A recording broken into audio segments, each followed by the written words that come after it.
Welcome back to Bills, Bets, and Beers. I'm your host, Chad, and this is going to be that video about the Bills versus Dolphins post-game reaction for the wild card matchup. So, a lot to unravel here. Positives, negatives, a little bit more negative than positives, but let's get into it. Um, so, starting off, we're going to do the positives. I always like to go that first to give it a little bit of a nice positive jump to the video. um, so, what I noticed, which was really great, because like, me and my brother went to that game. Kyer Elam, Khalil Shakir, and Cook all showed up huge for the Bills during this game. And the big key piece in this, they're all rookies. And this is their first playoff game. And they all still showed up strong, especially Shakir in that 3rd-and-1 catch. I mean, he did drop one earlier on the third down, but I mean, that was a pretty hard catch. He should have kept it, but I mean, he's got sometimes it happens when you land on the ground like that. So it's going to happen every once in a while. But that was a massive game for them as a first time playoff game. Being a rookie, I think it helped having everyone on the squad that's used to have been used to being in the playoffs the past couple years. Probably gave them a good, quick little mindset. But still going into that game, even have all those veterans around you that's been there, it's still massive to see them show up in this game and make a big difference for the Bills. Um, then, of course, you have the Diggs Davis both going off. We haven't seen that since I think it was the Steelers when Davis went over 100 yards. That was the first and only time he did it. So that's big. That was nice to see. So before this, up before that Patriots game, Diggs had been under 100 yards since October, like end of October, beginning November-ish. So now 2 back-to-back games being over 100 yards. And I thought that was what was funny is Diggs at 114 and Davis at 113. Kind of ironic with their numbers being at the end of it and both being over 100 yards. So it's nice to see that. And huge game for Davis. He had 113 yards, and on top of that, he had a touchdown. Obviously, Diggs got called back, which I don't know. I thought it was a touchdown to begin with, and I still think it was so close that I guess it went either way at that point, but it didn't count. But anyways, um, it's just nice to see that Davis is back in his playoff form.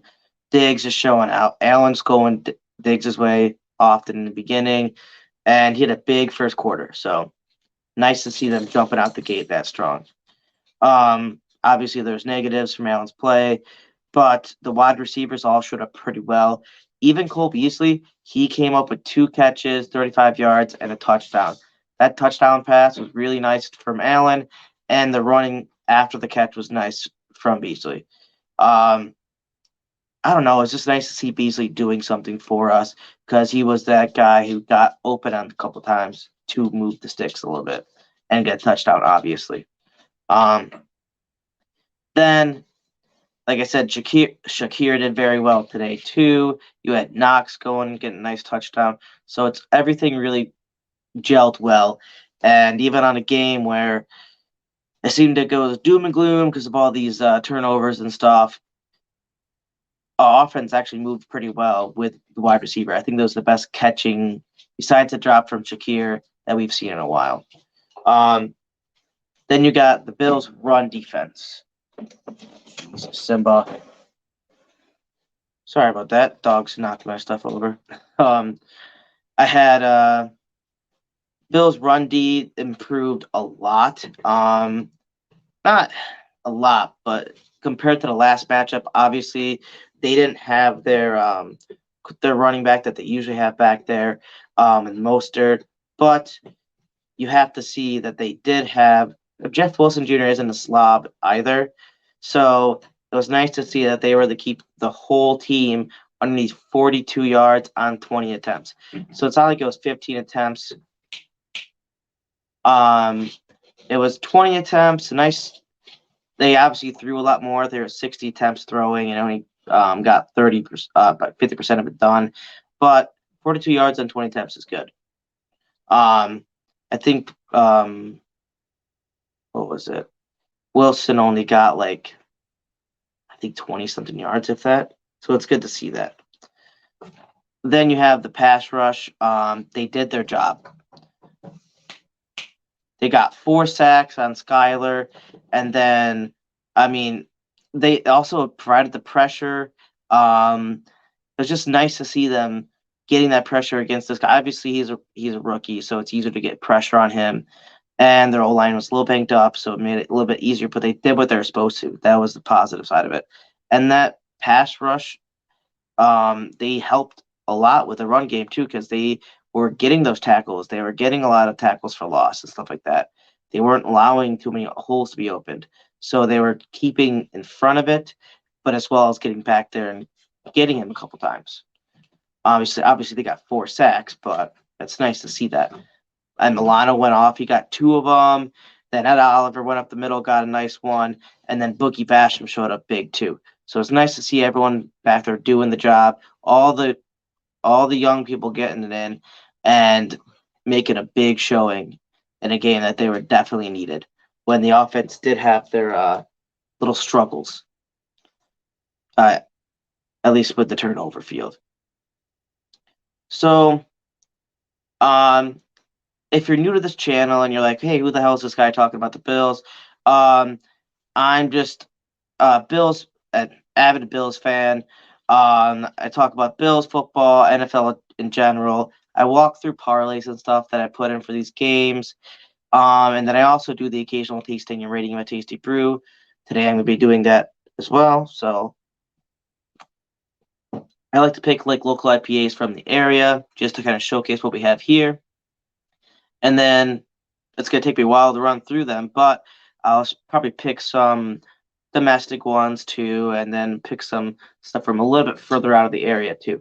So just kind of expand my what I'm looking for, and just so it's not repetitive with the things I have. But there are a lot of IPAs around here, so not too much to worry about. Anyways, let's get into the negatives of this game. Bills D, again, 3rd and long issues continued. That is very frustrating in a sense because it's just like I've been talking. It seems like I've been beating my head against the wall on this for like a long time. I think everyone who follows the Bills have. They're great with the 3rd and shorts. It's like you have a team like for today, but yeah, like for on Sunday, Dolphins only converted 4 of I think it was what was it? 4 of 16 third downs. 2 of those third downs were 3rd and longs, a 3rd and 10 and a 3rd and 19. And it's just we were great at stopping the 3rd and shorts. Anything like 3rd and short, we were pretty much stopping. They only got 2 3rd and shorts, like a 3rd and 1 and a 3rd and 3. Everything else were stuffing that run, stopping the catch, breaking it up. Everything was working great for us. But when you get to that 3rd and long, it's like something doesn't click well with the DBs back there. They just let them get those catches like 8-9 yards in, and they just either miss a tackle or they just allow them to catch it right at the sticks. You're supposed to catch them if you're just like giving them a cushion before that line, and they're still catching it at the line. You have to be breaking those up. So good to see they only went 4 for 16. That's great. That's keeps with what on par with what they've been doing. They've been keeping teams under, I think, like 40% on that. But not great to see that the 3rd and long is still an issue because that kills, like, I don't know. That just gives the offense, their offense, more like, I don't know, more positive energy, oomph to keep going. And they go, yeah, we got this. Let's keep going. And it gives them a chance to score. I mean, like, and then I feel like eventually it's going to come down on that defense and be like, they fought hard. They got that sack on the 2nd or 1st down. They stopped. They knocked the pass off on the 2nd down, and now they're in the 3rd down, and they just now we're just right back to 1st down again when they had a 3rd and 19, and they should have been off the field. So it just doesn't. It definitely swings momentum towards the offense, and that's not anything you want to see. And then also we had that 4th and 8 that they actually converted, which is disgusting. I mean, when it comes down to 4th and 8s, 4th and 9s, that's a 4th and long. There's like anything over 4 or 5 yards is a 4th and long. So they even had one of those. So it's like just cleaning up a little bit. It's not much. It's more of a complaint than it is like a worry. But we can't be having too many of those. Um, sorry about that. Then you have another 2 interception game from Allen. It's rolled in from the regular season right into the postseason. That is something we can't see anymore. I mean, I know, like I said, I always say this: Allen beats himself up more than anyone else is gonna push this and emphasize this on him. He's going to say it in his head more than anyone that's gonna say it to him. So he knows what he has to do. He is a professional. He's been playing the game a long time. He knows what's going on and how to do it. So I see that's what he's going to be kind of working on. I don't want him not to make certain, attempt certain throws, but just play a little bit smarter. I mean, I think that's what everyone would like. Um, Obviously, the second interception that bounced off Cole Beasley's chest plate pretty much, or hands, and into the other guy. That's not on Allen. I mean, the ball was there. Beasley should have caught it, but Beasley made up for it with a touchdown after. So yin yang, but that shouldn't have happened. So that's not. I wouldn't put that on Allen. But when it came down to that John Brown pass, people could say, well, John Brown didn't run the route correctly. I mean, was that pass even necessary at that point? Was that a little bit risky? Were you pushing the envelope a little bit too much at that point of the game? I mean, yes, John Brown caught that big catch last week against New England. That's great to see. But I don't know. In this postseason, yes, you have to do everything you can to win. But we weren't in a situation where you had to really force that envelope yet. And that was a big turnover and got them a huge momentum gain on that drive. So next week we have to have a clean game. And you can keep preaching. Obviously, it's like, hey, you have to score more points. You have to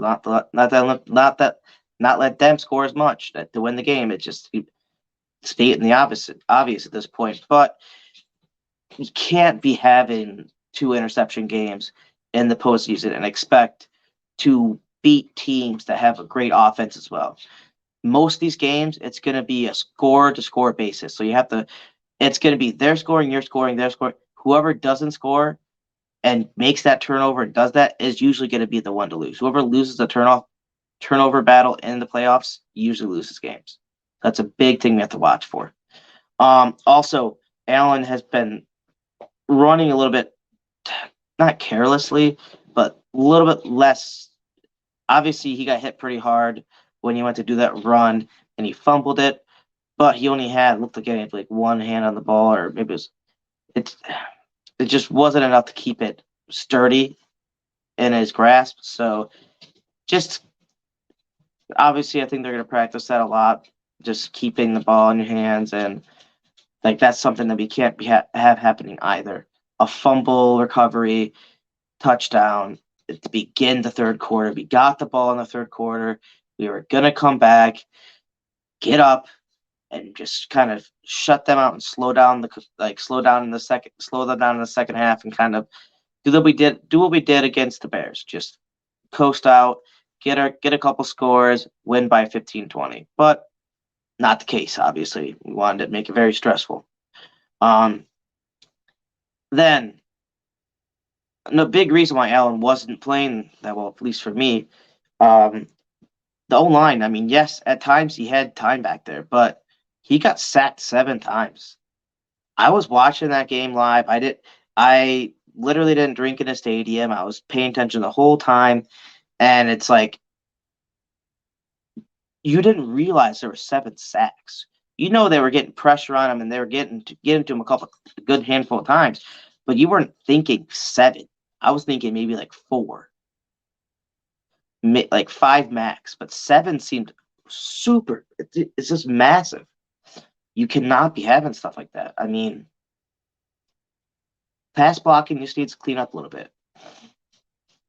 Not nothing crazy, just enough where like you're not allowing those easy sacks or those easy sack strips, things like that, where you have to at least give him the chance to make the play or to make the decision to be, I don't know, just give him a little bit more time back there. He's not a quarterback that usually does a quick pass. He's not like a Tom Brady that does a quick dump off all the time. He is the guy who, if you give him 3 seconds, he's going to destroy that defense. 3 to 3.5 seconds minimum, he's going to be destroying that. But once you get him underneath that 3, at least in my opinion, around that towards that underneath that 2.5, 2 second mark, a lot of our plays take some time to develop in a sense.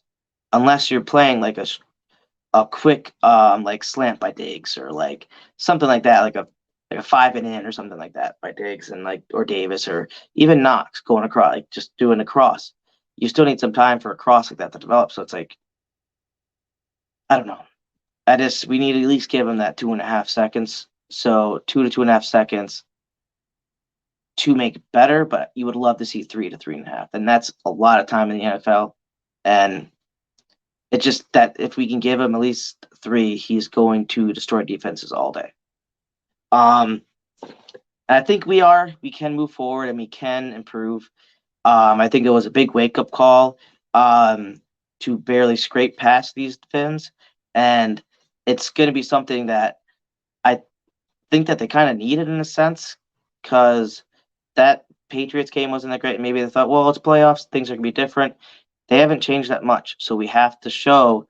They have to show that improvement. I think they're going to have that drive, that fire to improve to the best of their abilities and come into this Bengals game riding high, hopefully.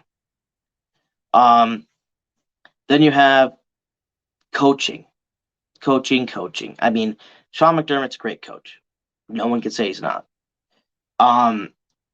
It's just those timeout calls. Like it just seemed like you're in a bad dream. Like you're watching the game, like, oh yeah, stop that 4th and down, let's go, turnover downs. And then you see 5 seconds later, timeout called. Oh, who called timeout? Was it the Dolphins? And then you look and it's the Bills. The Bills called the timeout because yes, they might have not been like settled down, but they stopped it. And then you give them then they reassess it and they just punt it off. So you get the ball 40 yards further. And then even on the 3rd down, like they tried to go in for a 3rd down and it looks like, oh, maybe they weren't set. Who knows what was going on? But they stopped them on those plays, and they had to basically redo it again. It's like Miami got a redo on those 3rd and 4th downs if they wanted to. And luckily we stopped them, and that was great. Nothing bad to see there, so it didn't really make the game worse. It just put that much more stress on the defense, and I think you never want to put more stress on the defense. They already have enough stress as it is. So I think McDermott's obviously going to look at his game that he played there and realize, hey, I mean, I need to either trust the players or do something along those lines where I'm going to have to give a little bit more trust and faith in that they're going to be good. But do it on your judgment because there are going to be some plays where you can't do stuff like that. And if they're not set and you get burnt and you don't call the timeout, then that's your fault and you're the one in trouble. So being that coach in that position is hard to be, but you have to do it. So I just think since they were able to stop them, it just looked bad on that aspect. But timeouts and like clock management was weird on both sides. That game I didn't realize this when I was there, but I was like, man, it's almost 5 o'clock. That's a pretty long game. That was the longest game in that stadium since they were an organization. That is ridiculous. So, especially with how the NFL likes to manage games and make them as short as possible, going almost 5 hours going almost 4 full hours is almost called for, and like never heard of. So definitely an anomaly. But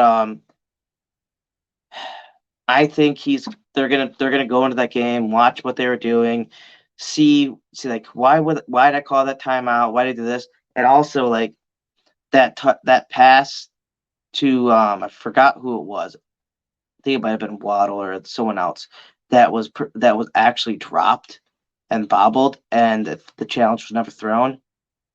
That was a little frustrating not to see it thrown, but obviously I think they got up there in time before the people in the booth could redo it. So McDermott was wasting a timeout to if it was considered a catch still. So I see that, but like just small little things to nitpick at this point. I mean, negatives can be there was definitely negatives in this game, but we still came out with a win.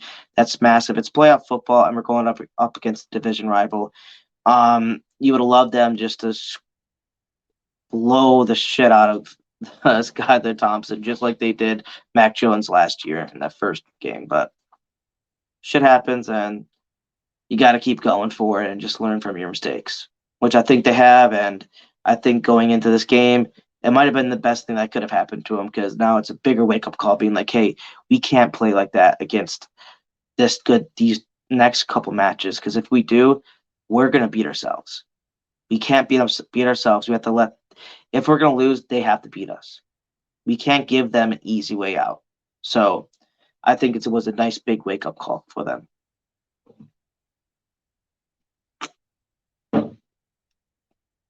Okay, next up, got my nice little tasting and rating of a tasty brew. So I got myself a build a 6-pack from Wegmans. I picked all like the local area ones I liked, or wanted to try. This has been very interesting. I've been drinking this whole time, and I'm not sure how I feel about it. Usually when I go for IPAs, I go for like the higher percentage ones. But I thought this was interesting because I love golfing. I might interpret that into my channel when it becomes spring, summerish. On top of like normal like draft talk and like I don't know, like off season stuff going on. But to be honest, I might do some golf videos and just throw that out there just for shits and giggles. But yeah, might be a little hard because it is green.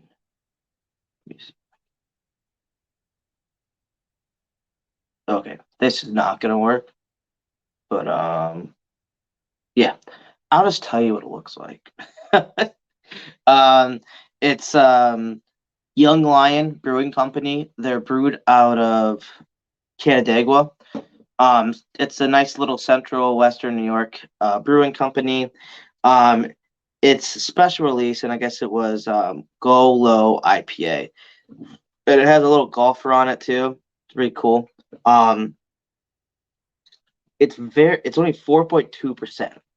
So that's why it's very interesting. And to me, I've been drinking it a little bit. Honestly, just I'm not sure if it's at first like it's a nice little, still a little thick. So it's like it looks like a watered down IPA, and it's kind of tastes like it in a sense. That's what I'm saying. I'm not sure if I'm a huge fan. It has that little bitter towards the end, but then it has like a watery taste to it as well.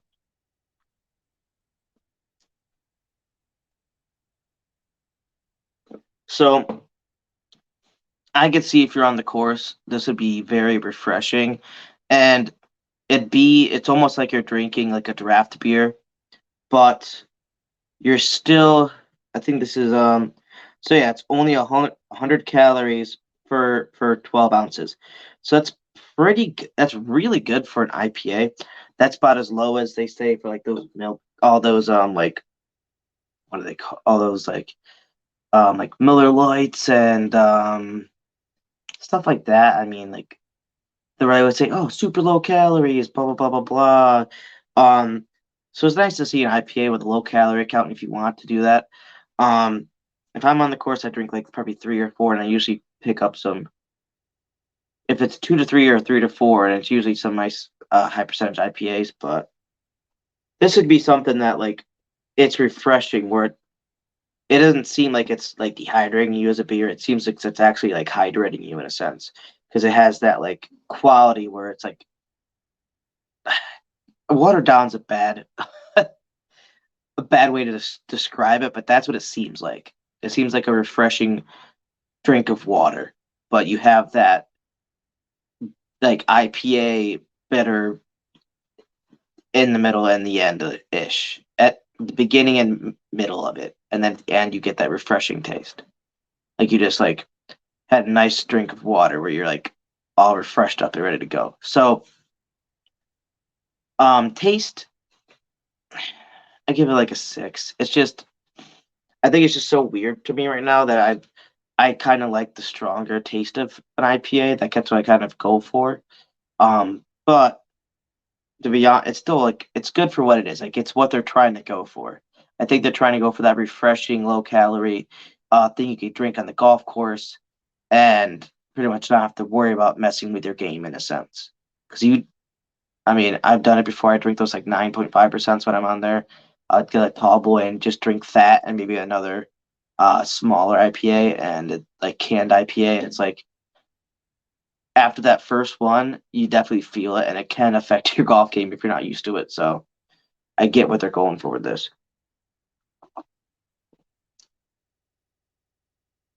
Color kind of cool. It's really translucent in a sense, and but it's still has that like I don't know like that bold flavor look to it. So I do like the yellow. I don't know. I give it like a 6 as well. This is all very average. Can design you can't see it. I might put a picture of it on later. Um, nice little like lined out lion head, like kind of squared off in a sense. And like I said, it shows like golfer and like green and white. Um, after swinging a drive and like looking down course, I like it. It's very simple. On like the if you go to like local brews, you'll see like the just normal silver metal can that they just put their sticker on in a sense. Um, that's what it is, and I like simple things like that because you don't need anything really crazy. So I give it a nice little 7. I like the golfer, actually 7.5. I like the golfer and stuff like that on there. Drinkability, oh, this is high. But I'm gonna give this like an 8.5, 9. It's very, like I said, it's refreshing, and you'd be able to drink this really, really quickly. Um, It goes down very smooth, and everything. So, and bingeability, if you, I'd have to see how I'd feel after sitting in my stomach for a little bit, being such a light beer. But if it's like any other light beers, you could definitely binge this very well. Especially at 4.2%, don't have to worry about like over drinking high percentage, and then realizing you're already too far gone before you even before your body even uh like breaks down what you've already had in your had up to this point. So I give it a good bingeability. I give drinkability, bingeability. Bingeability. I give it up to like same thing, like 8, 8.5. It's more towards a draft beer. You're gonna get that. And like I said, for design, I already said I was like 8. So I like the little 7.5 ish, 8 for that. I like it. Um, but yeah, that's gonna be it for that section of it. Shout out to my sponsors. I'm gonna be um, I just created my own the Bills Bets and Beers Instagram account. Go check that out. I only have one picture on there. I'll be dropping some videos I get from the games and stuff on it because I do go to I went to 5. This is my 5th game going because I'm going with this divisional game as well. So I'll be dropping some videos after. Um, I usually put them on my shorts as well. So check it out. But go to check out my wife's business Instagram page. Um, she does her crochet on there. So it's gonna be crochet with Elisha. That's crochet WITHELISHA. Check her out. She has tons of stuff on there for the winter months around here. You got mittens, gloves, hats, scarves, um, face masks. I mean, anything you could think of, she's made it. And it goes from like little tiny infants all the way up to like full grown adults, even like big blankets, like fleece, big warm blankets. They feel almost weighted. The ones that she did for my brother and her friend, and I mean, she does cardigans. I mean, anything you could think of, she's made it. stuffed animals, beer koozies, bikini tops, bottoms, and she picks the quality yarn that you would need for certain things. It's always high quality for that certain project. So check it out. Shoot her DM if you want anything. She'll definitely reach back out to you with a price and with any questions if she needs like certain measurements for know like what size and how much like yarn and what like everything like that. Even if she has to get a pattern, she'll find if you like screenshot, she could find it and do everything like that. So that obviously go into extra fees, but she'll give you a pricing on that. Um, Next up, I got my buddy Evan. He's got his channel, Mr. Nasty Time. He was actually a guest when we did that first Bills Bengals matchup. Because he's a big Bengals fan. So as you can see below, it's Mr. underscore NASTY TYYYYME. Check him out. He does a lot of gaming. Lately, he's been doing more Madden franchise, the Mass Effect collection game just came out, and doing more like Warzone 2.0 and stuff like that as well. He also does some NFL content too on there, some podcasts about arm wrestling, UFC fight card that's come up. He's won very big on one of the parlays. He predicted a 7-leg parlay before for a UFC fight. That's huge if you know anything about fights. So check him out. Big thing for that. But yeah, great content, especially on the gaming stuff because he always has our buddies in the game chat, and that stuff gets a little wild. So I wouldn't let your like young kids listen to it, but definitely worth to listen to keep you. If you're just bored sitting there, throw it on if he comes on because it's always fun to listen to the chat. Um, but yeah, that's gonna be it for me. Go Bills, and I'm out.